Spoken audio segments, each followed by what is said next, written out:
Hey everyone, and a warm welcome to 2020 and to Thesna Talks. I know it's a bit late to wish you, but rather late than never. So, I've been extremely ill for the past 12 months, and January and February have this year has been really bad. And so I couldn't do the weekly videos that I promised or that I normally do. Although I'm not fully recovered, I feel reasonably okay to do this. I'm on the road to recovery. It's a slow process, but I'll get there. Thank you for your words of encouragement and continued support. In light of my illness, I wanted to discuss the racism and prejudice Black and brown people encounter when talking about mental conditions. How often have you heard a white person saying they have depression or anxiety? And how often have they been believed without question? There's no doubt in my mind that depression and anxiety exist, but it's not an exclusive mental condition that befalls white people only. The big, strong, I can do all things perception of Black and brown people is wrong. Black and brown people are not immune to this disease, nor are they superhumans. The dismissal of these conditions sometimes begin within our own circles. It's comments such as, "That's a white person's disease. Pull yourself together. If you think negative thoughts, you will begin to act that way. Stop being such a drama queen." If a Black or brown person approached you sporting a broken arm, a leg in a cast, and so forth, you'd have no doubt that that person's in pain. So why is it so difficult to imagine mental illness?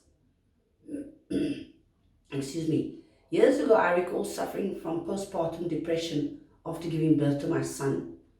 My hair even started falling out. My emotions were all over the place, and the boxes of tissues I went through were evident that I was not okay. I wanted to die. I finally went to a doctor who listened attentively and then simply said, "Stop feeling sorry for yourself. You young mothers like complaining." That was my diagnosis. And he compounded it by saying, "Pull yourself together."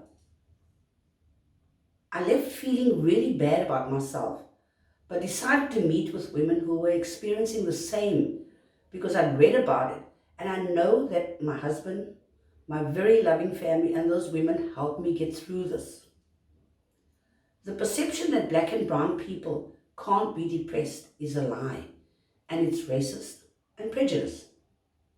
The only reason why it seems as if we can handle everything is generally because we were forced to handle everything as children. When we finally crack up, in inverted commas, we are seen and harshly judged as being incapable or lazy, and that's wrong.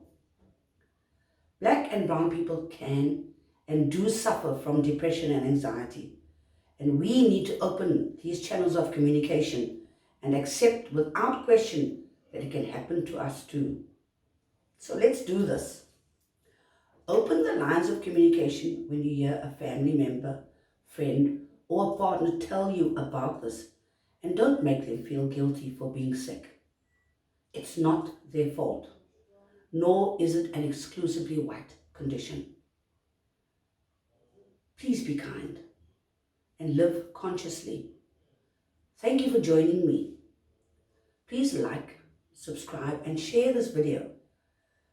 And go to www.thefairddigest.com, which is our online magazine loaded with interesting articles, because we believe that everyone has a story to tell, and there's lots of people telling loads of stories in there.